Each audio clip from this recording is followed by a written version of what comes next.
오늘은 신년주일입니다. 사실 오늘은 정일기록으로 하면 주연절이라는 것과 같이 들고 있습니다. 그런데 그 모두가 중요하기 때문에 제가 부득불 오늘은 신년 새해 첫 주일 예배이기 때문에 신년 주일로 지키고 사실 주연절이 오늘이지만 주연절에 관련된 말씀은 다음 주에 말씀을 전하도록 하겠습니다. 참고로 말씀드리면 주연절이라는 것은 하나님의 아들인 예수 그리스도께서 세상에 비로소 드러내신 날이라는 것을 의미합니다. 그래서 대표적으로 주연절에는 예수님께서 세례를 받으시면서 하늘로부터 내려왔던 그 음성, 그것을 말씀을 본문을 많이 묵상하기도 하고 또 같은 날이 사실은 후에 변화산의 날짜하고도 같게 됩니다. 그래서 절기로서는 그렇게 변모산이라고 하죠. 그 변모산에서 있었던 본문 말씀을 가지고도 말씀을 전하기도 합니다. 그런데 제가 처음에서 말씀드렸던 것처럼 오늘은 신년주일이기 때문에 한 해를 시작하는 의미에서 보다 새해에 관련된 말씀으로 중심적으로 나누고자 합니다. 이 시편 81편은 그런 의미에서 매우 중요하고도 독특한 시편이라고 할 수 있습니다. 제목이 아삽의 시 인도자를 따라 깃딧에 맞춘 노래라고 되어 있습니다. 우리가 깃딧이라는 것은 전에도 한번 한 적이 있었습니다. 시편 8편을 할 때 했었던 말입니다. 8편과 오늘의 81편과 84편 세 군데에서 표저어에 등장하는 이 깃딧은 정확한 것은 밝혀지지 않았지만 하나의 추정으로 어느 정도 학자들의 의견의 일치를 보고 있습니다. 이것은 악기의 모양일 것으로 보게 됩니다. 왜냐하면 이 둥근 모양의 마치 기타보다도 더 배가 동그란 그런 형식의 악기일 것으로 현악기일 것으로 보고 있고, 그리고 이것이 나중에 기타 또는 비파 같은 것으로 발전했을 것으로 보고 있는 겁니다. 또한 이것은 언제 특별히 사용됐냐 하면 이 깃딧은 어원적으로 포도 나무 열매하고 관련이 되어 있습니다. 그래서 우리가 소위 말해선 초막절, 수장절이라고 하는 오늘날로 이야기하면 추수감사절에 이 포도를 따면서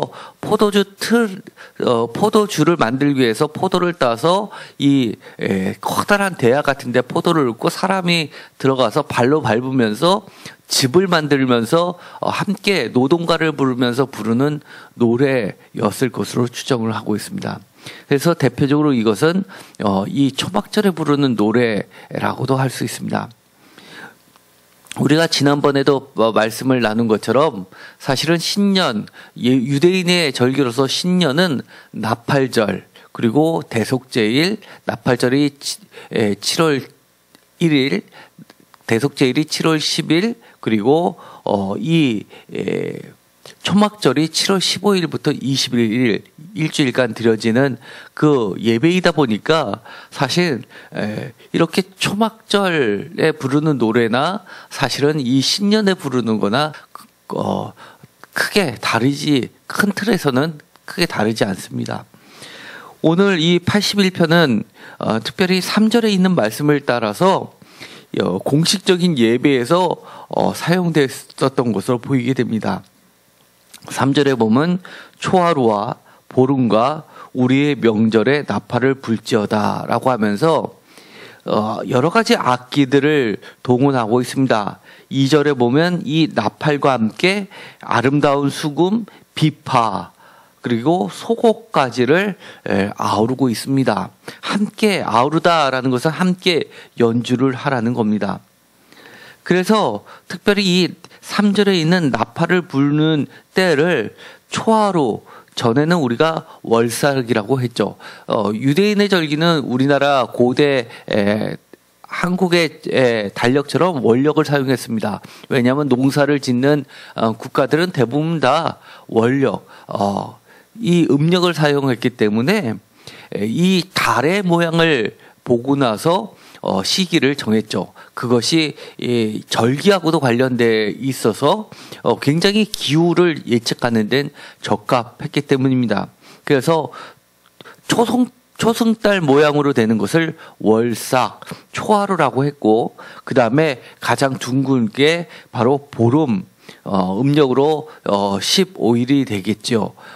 그리고 초하루는 1일, 그리고 그 밖에 명절, 여러 가지 명절에는 이렇게 나팔을 부르면서 이 81편을 예배에서 사용했던 것으로 볼 수 있습니다. 그런데 이 3절을 표준세번역에서는 이렇게 번역합니다. 세 달과 대보름날에 우리의 축제날에 나팔을 불어라 라고 되어 있습니다. 그리고 제가 화면에도 이렇게 여러 가지 번역본을 실었습니다. 개역개정에서는 초하루, 보름, 우리의 명절이라고 하는데 세번역에서는 세 달, 대보름날, 우리의 축제날이라고 명기를 합니다. 그리고 공동번역에서는 초하룻날, 대보름날로만 이야기를 합니다. 왜냐하면 명절이 이 초하룻날과 대보름날이 명절에 속하는 두 개의 날로 생각하고 있는 겁니다. 현대인의 성경 같은 경우에는 초하루, 보름, 명절 해서 초하루와 보름뿐만이 아니라 다른 명절에도 나팔을 불게 하는 뜻으로 개역개정과 그리고 세번역에 따르고 있습니다. 이것은 원문을 볼 때도 이 번역이 맞을 듯합니다. 그런데 우리가 아는 것처럼 이렇게 명절, 특별히 나팔을 부는 나팔절, 신년에 이 81편이 공식적인 예배에서 사용했다고 하면, 그렇다고 봤을 때 이 81편은 다른 우리가 여태까지 봤던 나팔절에 부르는 찬양, 그리고 초막절에 부르는 찬양하고 약간 좀 차이가 납니다. 좀 어떻게 보면 자세히 읽으면 이상하다 할 정도입니다. 사실 설교자나 성경을 읽는 사람들 입장에서는 제일 어려운 게 글자 그대로라기보다도 글자를 통해서 표시되고 있는 뉘앙스를 읽어내는 게 굉장히 어렵습니다. 우리나라에도 그런 표현들이 굉장히 많죠. 잘했다, 잘했다, 잘했어 라는 표현을 보더라도 하나는 아주 못했다는 걸 나타내고 또 하나는 아주 잘했다는 칭찬의 긍정적인 의미를 포함하고 있기 때문에 글자로는 잘했다 이지만 어떻게 읽어내느냐 그래서 그 뉘앙스를 찾아내는 게 사실은 전후문맥과 여러 가지 정황을 봐서 읽어내기가 그렇게 쉽지 않습니다. 히브리어 원문을 아주 해박한 지식을 갖고 아는 사람도 그것을 온전히 담아내기는 쉽지 않습니다. 그래서 우리가 여러 가지 번역본을 참조할 수밖에 없습니다. 사실 이 번역본, 성경을 발간할 때는 정말 그 나라에서는 정말 내노라드는 학자들이 번역에 참여하게 됩니다. 그래서 저도 이 81편은 특별히 이런 여러 번역본에 의존할 수밖에 없습니다. 그러면서도 이 상황을 보면 우리가 깊이 그리고 또 반드시 알아야 되는 하나님의 심정이 보여지게 됩니다. 마냥 즐겁게 이 노래를 불렀을까? 마냥 즐겁게 이 예배를 드렸을까라는 것을 다시 한번 생각해 볼 필요가 있습니다. 1절에서는 이렇게 이야기하면서 시작을 합니다. 정말 멋지게 시작합니다. 우리의 능력이 되시는 하나님을 향하여 기쁘게 노래하며 야곱의 하나님을 향하여 즐거이 노래할지어다. 즐거이 소리칠지어다 라고 번역되어 있습니다. 하나님을 부르는데 우리의 능력이라고 이야기합니다. 새 번역에서는 우리의 피난처라고 부르고 있습니다. 새 번역은 이렇게 번역합니다. 우리의 피난처이신 하나님께 즐거이 노래를 불러라. 야곱의 하나님께 큰 환성을 올려라. 그리고 공동 번역에서는 이것을 우리의 힘이신 하나님께라고 번역을 합니다. 우리의 힘이신 하나님께 즐거운 노래를 불러드려라. 야곱의 하나님께 환성을 올려라. 현대인의 성경은 이렇게 번역합니다. 우리의 힘이 되시는 하나님께 기쁨으로 노래하고 야곱의 하나님께 소리 높여 찬양하라 라고 느낌표를 달아놓고 있습니다. 그런데 이 1절만을 보면 각각의 번역본에 약간의 차이점이 있는데 그거를 명확하게 알 수는 없습니다. 다만 약간의 차이점들이 뉘앙스가 차이가 난다는 것을 보게 됩니다. 예를 들어서 개역개정에서는 기쁘게 노래하며 즐거이 소리치어라 라는 것이 이 세 번역에서는 큰 환성을 올려라 또는 공동번역에서는 즐거운 노래를 불러 드려라 환성을 올려라 그리고 현대인의 성경에서는 기쁨으로 노래하고 소리 높여 찬양하라 라고 비슷비슷하지만 아주 미세한 차이를 보입니다. 그런데 조금 더 가보면 그 차이점을 알 수 있습니다. 예를 들어서 그 밑에 보면 여러 가지 이야기들이 나오게 됩니다. 우리가 이 행사 때에 보면 흔히들 있는 말씀들이 나오게 됩니다. 예를 들어서 10절에 보면 이렇게 되어 있습니다. 나는 너를 애굽 땅에서 인도하여 낸 여호와 내 하나님이니 내 입을 크게 열라 내가 채우리라 하였으나 나는 너를 애굽 땅에서 인도하여 낸 여호와 내 하나님이라는 이 표현은 공식적인 예배에서 반드시 끼는 역사 서술입니다. 우리도 광복절 행사라든지 3.1절 행사라든지 개천절 때 그럴 때 이렇게 TV를 보면 반드시 역사를 짚는 그런 연설이 반드시 들어가게 됩니다. 이 이스라엘 사람들에게 있어서의 이 역사의식에서 첫 번째라고 할 수 있는 것, 그들의 국가가 탄생하고 그들의 민족이 탄생하게 된 정기라고 할 수 있는 것은 바로 이 출애굽 사상이라고 할 수 있습니다. 출애굽을 통해서 하나님이 자기 자신을 야훼라고 스스로 있는 자라고 이름을 드러내시면서 다른 자들에겐 주지 않고 오직 이스라엘 사람들에게만 하나님의 이름을 그 입에 담게끔 주셨던 겁니다.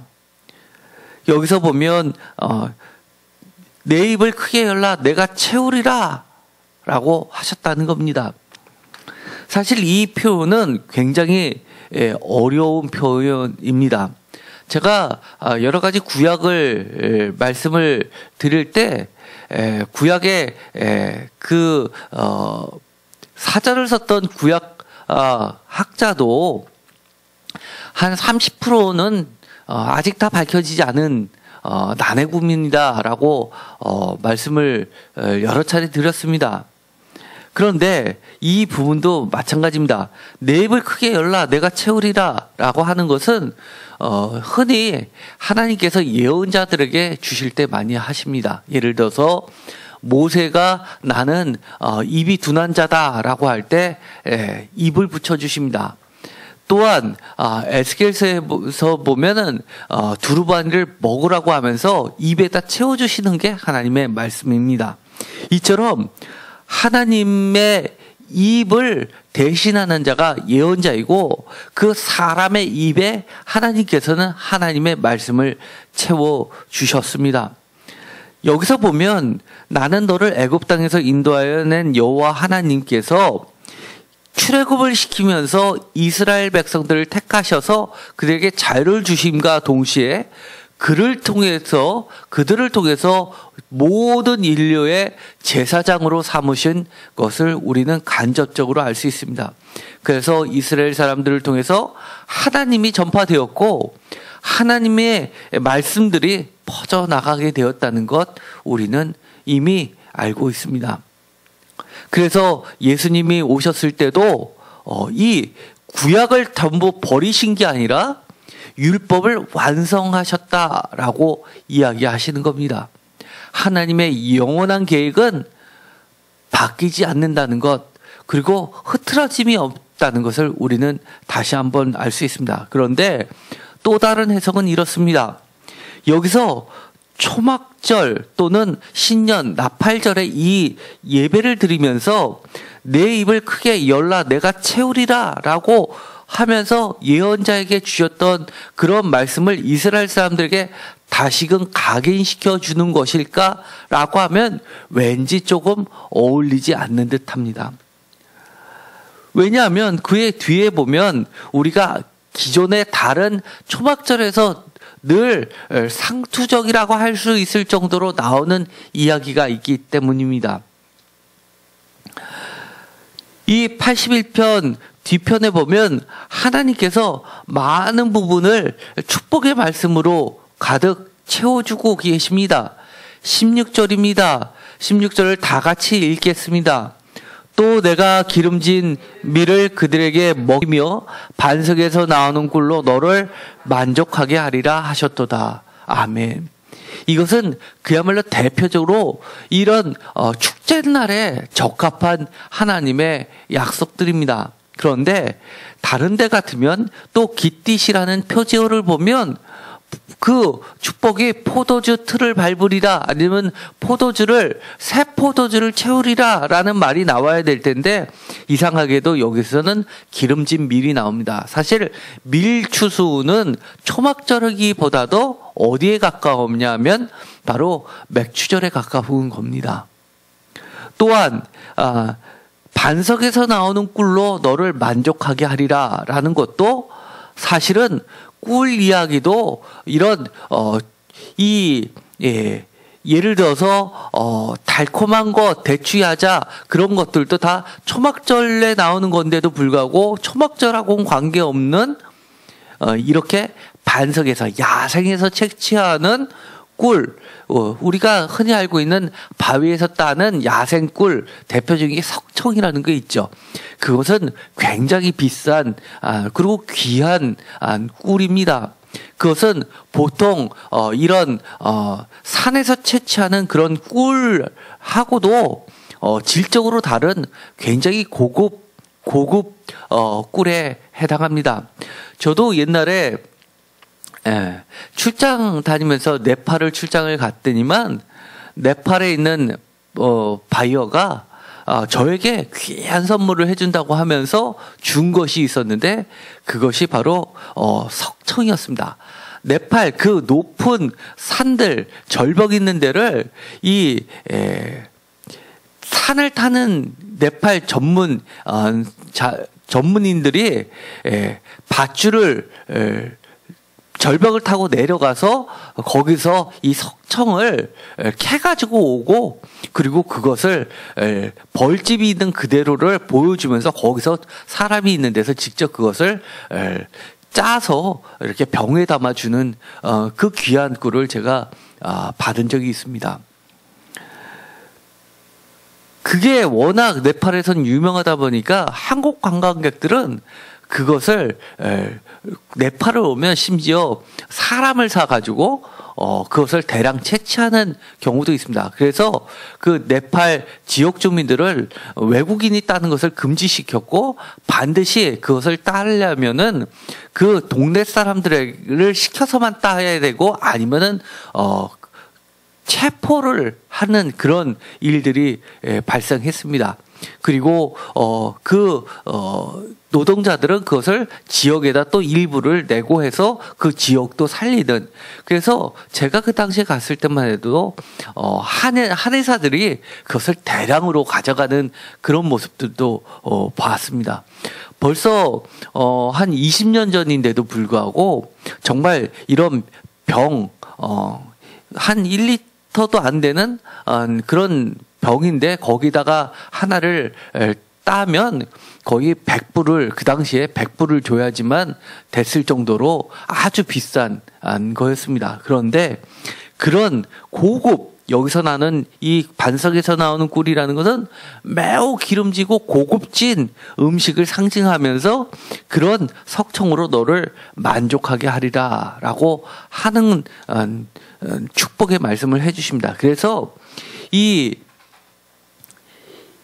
내 입을 채우리라 라는 이것을 또 다른 해석으로는 하나님의 기름진 최고급 산물들로서 채워주시겠다라는 걸로 해석하는 학자들도 상당히 많이 있습니다.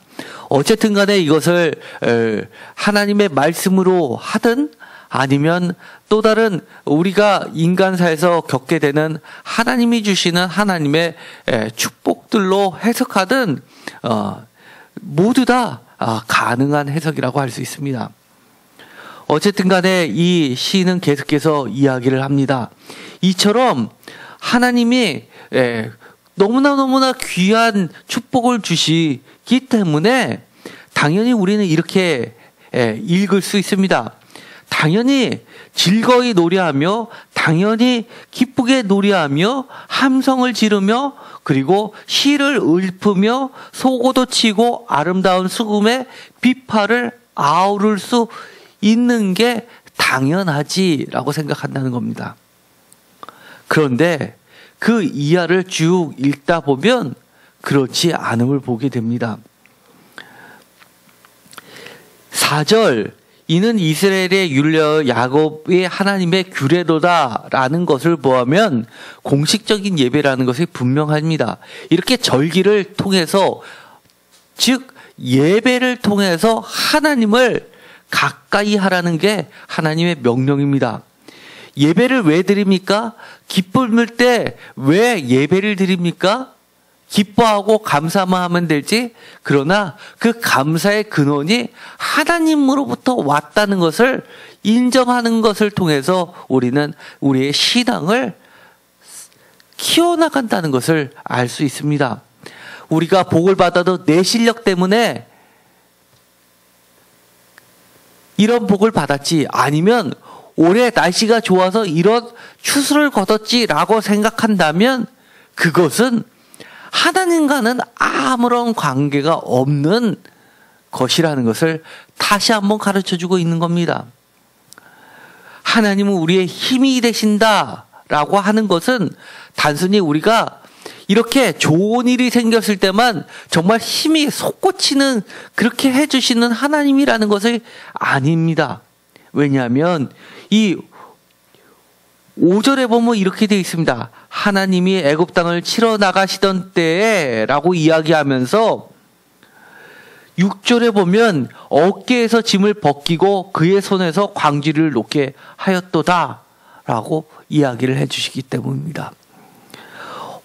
우리가 살다 보면 정말 남들이 보기에 부러울 정도로 수입이 많은 사람이 있습니다. 월급이 많은 사람이 있습니다. 연봉이 센 사람이 있습니다. 그런데 아무리 돈을 많이 벌어도 심지어 우리가 잘 알고 있는 재벌 가라 하더라도 자살한 사람이 있습니다. 아무리 내 손에 쥐어지는 게 있는데도 불구하고 나는 언제나 피곤합니다. 내 어깨는 쉬지 못합니다. 내 마음은 무거울 뿐입니다. 그런데 하나님은 이렇게 이야기를 하십니다. 우리의 능력이 되시는 하나님, 우리의 능력이 내 능력이 아니라 하나님의 능력이었다는 것을 깨닫는 순간 우리의 어깨가 쉼을 얻습니다. 올 한 해는 정말 신년을 맞이해서 여러분들이 모든 근심에서 자유하게 되기를 간절히 소망합니다. 정말 무거웠던 어깨가 가벼워졌으면 좋겠습니다. 그리고 여러분의 손이 정말 이제는 바쁘게 움직이던 것에서 하나님의 말씀을 받드는 손이 되기를 간절히 원합니다. 하나님의 능력의 손이 되기를 간절히 원합니다. 그러면서 이렇게 이야기합니다. 내가 알지 못하는 말씀을 들었다라고 이야기합니다. 도대체 어떤 말이길래 알지 못하던 말씀이라고 이야기할까요? 표준세 번역에선 이렇게 이야기합니다. 내가 알지 못하던 한 소리를 들었다라고 이야기를 합니다. 매우 비슷한 것 같은데 약간의 차이가 있습니다. 이것을 좀 더 풀이하면 이렇게 볼 수가 있습니다. 내가 표준세 번역대로 하면 이렇다는 겁니다. 나 많이 보던 말씀인데 특별히 정말 이해가 안 가던 그 한 가지 말씀이 갑자기 깨우쳐졌다라는 이것으로도 해석될 수 있는 겁니다. 우리가 하나님의 말씀을 읽다 보면 여러 차례 읽었습니다. 그런데 그렇게 모르던 말씀이 갑자기 너무나 쉽게 나한테 다가올 때가 있습니다. 반대일 경우도 있습니다. 내가 평소에 아무런 이상함 없이 자연스럽게 늘 읽어오던 말씀인데 어느 순간 갑자기 그 말씀이 매우 낯설고 무슨 말씀인지 모를 정도로 나에게 다가올 때도 있습니다. 전에는 별거 아니라고 생각했는데 그 가운데서 오묘한 진리가 나에게 비춰올 때가 있습니다. 그러면서 묵상하면서 하나님이 들려주시는 음성을 우리가 들을 때가 있습니다. 바로 그것이 바로 오늘 이 시인이 얘기하는 내가 알지도 못하는 말씀을 들었다고 하는 것입니다. 내가 고난 중에 부르짖었음에 내가 너를 건졌고 우레서리의 은밀한 곳에서 내게 응답하며 무리바 물가에서 너를 시험하였도다 라고 하면서 공식적으로 이렇게 하나님께서 백성들에게 하는 이야기를 들려주십니다. 내 백성이여 들으라 라고 이야기합니다. 이 내가 알지 못하던 말씀이 이 8절부터 이어지는 말씀인지 아닌지는 이 자체로서는 명확하진 않습니다. 다만 우리가 추정을 할 뿐입니다. 여기서 보면 이렇게 되어 있습니다. 7절에 무리바 물가에서 너를 시험하였다라고 하는데 우리가 출애굽기나 민수기나 를 보면 특별히 민수기에서 무리바 물가의 사건을 보면 분명하게 이스라엘 백성들이 하나님을 시험한 걸로 나옵니다. 그러나 여기서는 반대로 하나님이 너희들을 테스트했다라고 이야기합니다. 그러면서 내 백성이여 들으라 라는 겁니다. 내 백성이여 들으라 내가 내게 증언하리라 이스라엘이여 내게 듣기를 원하노라 라고 이야기합니다. 8절은 표준세 번역에 이렇게 번역합니다. 내 백성아 들어라 내가 너에게 경고하겠다. 이스라엘아 나는 내가 내 말을 듣기를 바란다. 표준세 번역은 매우 무서운 어투로 이야기합니다. 경고라고 합니다. 9절 너희 중에 다른 신을 두지 말며 이방신에게 절하지 말지어라. 이것은 십계명에 해당하는 내용입니다. 10절 나는 너를 애굽 땅에서 인도하여 낸 여호와 네 하나님이니 내 입을 크게 열라 내가 채우리라 하였으나 라고 이야기합니다. 다시 한번 반복이 됩니다. 내 입을 크게 열라 라고 이야기합니다. 채운다 라고 말씀을 하십니다. 내 백성이 내 소리를 듣지 아니하며 이스라엘이 나를 원하지 아니하였도다 라고 11절에 이야기합니다. 이것을 보면 뭔가 지금까지 왔던 기쁘고 즐거운 분위기가 갑자기 급반전되는 것 같습니다. 10절에 보면 그 뉘앙스의 차이점이 보이게 됩니다. 10절 개역개정에서는 내 하나님이니 내 입을 크게 열라 내가 채우리라. 새번역에서는 이렇게 이야기합니다. 너희의 입을 크게 벌려라 내가 마음껏 먹여주겠다. 공동번역에서는 이렇게 이야기합니다. 너희 하나님은 너희를 이집트에서 이끌어낸 나 야훼다. 그 뒤에를 다 같이 읽겠습니다. 다만 입을 크게 벌려라 내가 채워주리라. 무슨 차이점이 느껴지십니까? 현대인의 성경은 이렇습니다. 나는 너희를 이집트에서 인도해낸 너희 하나님 여호와이다. 너희 입을 크게 벌려라 내가 채워주겠다. 여기서 공동 번역이 무척 특이합니다. 다만 입을 크게 벌려라 내가 채워주리라. 그러면서 이 11절에 보면 내 백성이 나의 소리를 듣지 아니하였다. 심지어는 나를 원하지 아니하였다 라고 이야기합니다. 그러면서 12절엔 이렇게 이야기합니다. 그러므로 내가 그의 마음을 완악한 대로 버려두어 그의 임의대로 행하게 하였다. 12절 표준세 번역은 이렇게 이야기합니다. 그들의 고집대로 버려두고 그들이 원하는 대로 가게 하였다. 마치 하나님이 이제는 지친 듯한 모습을 보여주고 있습니다. 왜 그랬을까요? 13절입니다. 이렇게 이야기합니다. 다 같이 읽겠습니다. 내 백성아 내 말을 들으라. 이스라엘아 내 도를 따르라. 표준세 번역은 좀 더 이 차이점을 확연히 드러냅니다. 새 번역도 다 같이 읽겠습니다. 화면을 보시면 나와 있습니다. 나의 백성 이스라엘이 내 말을 듣기만 했어도 내가 가라는 길로 가기만 했어도 뭐만 했어도 뭔가 후회함이나 안타깝이 묻어나옵니다. 공동 번역에서는 이렇게 번역합니다. 다 같이 읽겠습니다. 아 나의 백성아 제발 내 말을 들어다오. 이스라엘아 나의 뜻을 따라 걸어다오. 심지어 제발 이럽니다. 제발. 마치 하나님이 다리를 붙잡고 애걸복걸하는 것 같습니다. 이렇게 나를 싫어하며 내 말을 듣지 않고 자기 멋대로 가는 사람들을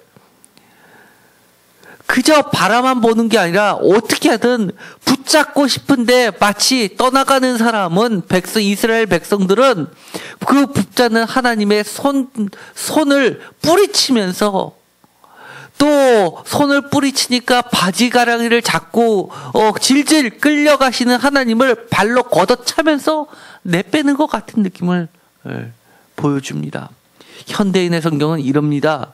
만일이라는 말을 붙입니다. 만일 내 백성이 내 말에 귀를 기울이고 이스라엘이 나에게 순종한다면, 만일 뭐뭐 한다면, 이 정도 되면 이스라엘 사람들이 하나님의 뜻과는 정반대의 모습이 현재의 모습이라는 것을 알 수 있습니다.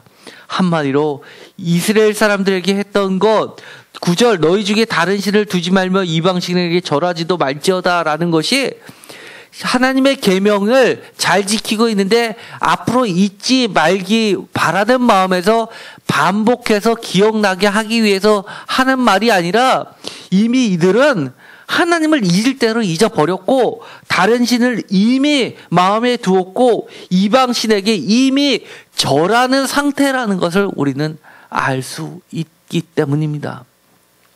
14절에는 그 하나님의 마음이 그대로 드러납니다. 개역개정은 이렇게 이야기합니다. 그리하면이 뭡니까? 내 도를 따르면, 내 말을 들으면 내가 속히 그들의 원수를 누르고 내 손을 돌려 그들의 대적들을 치리라고 이야기합니다. 그것도 속히라고 합니다. 새 번역은 이렇게 번역합니다. 나는 당장 그들의 원수를 굴복시키고 내가 손을 들어서 그 대적을 쳤을 것이다. 당장이라고 합니다. 하나님이 이미 준비를 하고 계신다는 겁니다. 그런데 그들은 전혀 하나님께 눈길조차도 돌릴 생각이 없는 것을 우리는 알 수 있습니다. 그러나 백성들을 바라보시는 하나님의 심정이 느껴지십니까? 공동번역은 이렇게 이야기합니다. 나 당장 너희 원수들 쳐부수리다. 아주 때려부시겠다. 묵살내버리겠다. 완전히 열받으신 하나님의 모습을 드러냅니다. 차마 자식은 못 때리고 그 자식이 잘못된 길로 가서 그 자식들을 괴롭히고 있는 그 원수들을 대신 박살내주겠다라고 하는 하나님의 원통함이 그대로 느껴지고 있는 겁니다. 현대인의 성경은 이렇게 번역합니다. 내가 속히 그들의 원수를 물리치고 내 손을 들어 그들의 대적을 칠 것이며, 여기서도 속히라고 이야기합니다. 개역개정의 속히, 현대인의 속히는 새번역에서는 당장, 공동번역에서 당장, 그리고 심지어 쳐부순다라는 표현까지 쓰고 계십니다. 15절 개역개정은 이렇게 이야기합니다. 여호와를 미워하는 자는 그에게 복종하는 차일지라도 그들의 시대는 영원히 계속되리라. 사실 이 구절은 난해 구절 중에 하나입니다. 매우 어렵습니다. 여호와를 미워하는 자, 한 명이 나오고 그 한 명, 그들이라는 복수가 나옵니다. 여호와를 미워하는 자가 그입니까? 아니면 또 다른 그입니까? 새 번역을 보면 조금 다르게 번역했습니다. 나를 미워하는 자들은 그들 앞에 무릎을 꿇을 것이며 이것이 그들의 영원한 운명이 되었을 것이다. 여기서도 새 번역도 보면 나를 미워하는 자, 하나님을 미워하는 자, 그들, 그리고 그들의 영원한 운명에서 그들이라는 복수가 두 번 나오면서 또 명확하지 않습니다. 공동 번역을 한번 보겠습니다. 공동 번역에서는 야훼의 원수들이 너희 앞에서 아첨할 것이나 그들의 운명은 돌이킬 수 없이 계속되리라. 야훼의 원수들이 너희 앞에서 너희 그리고 그들이라고 되어 있습니다. 현대인의 성경은 이렇게 번역합니다. 나를 미워하는 자들이 내 앞에서 굽실거려도 그들의 형벌은 영원히 계속될 것이다. 현대인의 성격이 조금 더 이해하기 쉽습니다. 나를 미워하는 자들이 내 앞에서 굽신거려도 그들의 형벌은 영원히 계속될 것이다 라고 이야기합니다. 그러나 이거는 원문에는 충실하지 못하다고 할 수 있습니다. 사실 제가 여러 주석을 참고를 했습니다. 공통적으로 학자들은 이렇게 번역합니다. 이 번역본 4개에 다 맞지 않고 조금 풀어서들 많이 번역했습니다. 여호와를 미워하는 자, 이것은 이스라엘 백성들을 미워하기도 하고 또 이방신을 섬기는 자들입니다. 그런 이방신을 섬기는 자들은 물론 우리 본문에서 보면 이스라엘 백성들도 여호와를 잘 섬기지는 못했지만 명확하게 여기서는 여호와를 섬기지 않는 이방인들 또 이스라엘 사람들을 유혹하는 자들 그들은 그에게라는 것은 여호와입니다. 여호와에게 복종하는 채할지라도 그들의 시대는 여기선 학자들은 독특하게 이스라엘 백성들로 번역을 합니다. 그래서 하나님의 택하심을 받은 이스라엘 사람들의 복된 시대는 여호와께서 계속해서 그 사랑을 베풀어 주실 것이다 라고 그렇게 의역해서 번역을 합니다. 그렇게 했을 때 그 뒤에 나오는 9절 예를 들어서 16절에 내가 기름진 밀을 그들에게 먹이며 반석에서 나오는 꿀로 너를 만족하게 하리라 라고 해서 이 그들이라는 게 그들의 시대를 영원히 계속되게 하는 것이 이스라엘 사람들을 하나님을 찾는 이스라엘 백성들을 이렇게 하나님께서는 여호와께서는 영원히 복을 주시겠다라는 것으로 바꿔서 번역들을 해석들을 주석들을 하고 있습니다. 그렇기 때문에 이것은 좀 많이 어렵습니다. 다시 한번 이야기하면 15절에 여호와를 미워하는 자는 그는 야훼 그리고 야훼에게 복종하는 채할지라도 그들의 시대는 하나님의 백성의 시대는 영원히 계속되리라 라고 번역을 하는 것들이 바로 해석하는 것들의 학자들의 공통된 주류 해석입니다. 이것은 아마 풀이를 해줘야지만 명확하게 이해가 될 듯합니다. 이렇게 해석함으로써 이 81편은 왜 이렇게 나팔절에 그리고 초막절에 명절에 심지어 초하루와 매달 1년에 12번씩 그리고 보름 또 12번씩 즉 1년에 최소한 24번씩 이렇게 81편을 공식적으로 불렀는지를 우리는 알 수 있습니다. 여기서 여러분들은 어떤 것을 느끼셨습니까? 신년에 어떤 것을 느끼셨습니까? 마냥 이렇게 많은 복을 기대하면서 소망이 가득 찬 그런 기쁨을 느끼셨습니까? 사실 신년주일은 목회자 입장에서는 굉장히 무게감 있는 주일입니다. 그래서 신년주일 설교, 그 다음에 성탄절 설교, 부활절 설교, 이것은 최소 몇 달 전에 미리 준비를 합니다. 저도 이 신년주일에 하는 이 81편의 설교는 석 달 전에 이미 이 설교를 준비하고 있었습니다. 계속해서 묵상을 하고 있었습니다. 보통 신년주일에 어떤 이야기를 많이 합니까? 가장 기본적인 것 많이 이야기하지요. 소망을 확신시켜 줍니다. 하나님을 잘 믿으면 하나님께 소망이 있다. 그러니 하나님을 잘 섬겨라 라는 그런 내용. 또 어떤 내용입니까? 예배 생활 잘 지켜라. 또 어떤 교회에서는 공식적으로 11조 설교를 그때 많이 합니다. 이런 여러 가지 것들을 주로 본문을 삼고 있죠. 그러나 저는 올해 2019년만큼은 81편을 두고 준비를 했습니다. 왜일까요? 하나입니다. 하나님의 마음을 우리가 올 한 해는 좀 더 깊이 알게 됐으면 좋겠습니다. 그게 바로 은혜 아니고 무엇이겠습니까? 우리가 하나님을 모르는 채 예배한다는 것, 하나님의 마음을 온전히 이해하지 못하고 헌금하는 것, 과연 무슨 의미가 있습니까? 내가 1,000만 원 벌어가지고 100만 원 11조 하는 거 무슨 의미가 있습니까?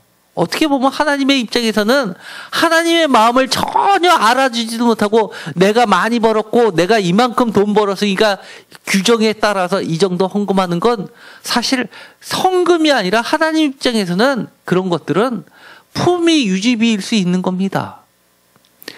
내가 신앙인이다 라는 표시를 사람들한테 보이기 위한 최소한의 사회생활 하는데, 신앙생활 하는데 가짜 신앙인이 아니다라는 걸 증명해주는 하나의 표식일 뿐인 겁니다. 그런데 정말 하나님의 마음을 안다고 하면 정말 돈이 없어서 헌금을 못해도 그래도 하나님은 그 누구보다도 위로를 받지 않겠습니까? 오늘 81편에 모두 다 즐거워하는 때, 모두 다 기뻐 소리치면서 추수를 할 때 하나님은 이렇게 다리 끄댕이 붙잡으면서 뿌리치는 손 붙잡으면서 그러면서 애걸복걸하는 하나님이었다는 사실을 우리가 다시 한번 읽어야 됩니다.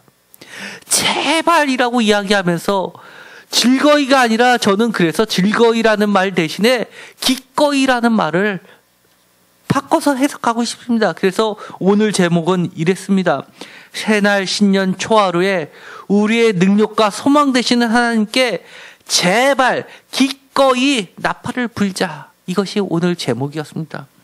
정말 하나님의 제발 하는 그 심정을 우리가 이해하고 단순히 나를 기쁘게 하는 또는 나의 기쁨을 확인하는 예배가 아니라 기꺼이 하나님이 부탁을 안 해도 알아서 하나님이 이것을 좋아하시지, 그러니 우리가 기꺼이 즐거이 기쁘게 이렇게 해드리자 하는 그런 한 해가 되었으면 좋겠습니다. 그렇다면 하나님께서는 굳이 내가 너희를 시험했다라는 말을 할 필요도 없이 너희 입을 크게 벌리기만 하면 내가 무조건 다 채워줄게. 네 입이 얼마나 크니? 입이 이만큼 크니? 거기에 가득 채워서 너를 만족하게 해주겠다라는 하나님의 그 심정을 우리가 충분히 감사할 수 있지 않겠습니까? 올 한 해는 정말 하나님의 마음만 우리가 충분히 알아서 그 마음에 하나님의 마음을 우리가 위로해드리고 하나님의 마음을 기꺼이 기쁘게 해드린다면 하나님이 알아서 자동으로 즉시 속히 당장 우리에게 기름진 밀과 반석에서 나오는 꿀로 우리를 만족시켜 주실 줄 믿습니다. 여러분의 올 한 해는 어깨에 짐을 벗는 한 해가 되기를 간절히 소망합니다. 여러분의 손에서 광주리를 진짜 놓게 되는 한 해가 되기를 축원드립니다. 기도하고 마치겠습니다. 하나님, 너무나 죄송합니다. 하나님이 이토록 우리를 간절히 사랑하셨고 정말 우리의 능력이요 소망 되시는 하나님이 마치 우리가 뭐라도 되는 것처럼 우리에게 절절매시면서 이렇게 애걸복걸 하시는 하나님이라는 사실을 우리가 다시 한번 깨닫습니다. 올 한 해는 정말 하나님의 심정을 알아들을 수 있게 하여 주옵소서. 정말 하나님의 심정을 조금이라도 기꺼이 위로해 드릴 수 있게 하여 주시고 하나님을 진정으로 즐겁게 해드릴 수 있게 하여 주옵소서. 올 한 해는 하나님께서 우리를 자유케 해주시는 1년이 되게 하여 주옵소서. 우리의 어깨에서 짐을 풀어주시고 우리의 손을 놓아주셔서 정말 우리의 손이 하나님을 찬양하기만 해도 바쁠 한 해가 되게 하여 주옵소서. 예수 그리스도의 이름으로 기도드렸습니다. 아멘.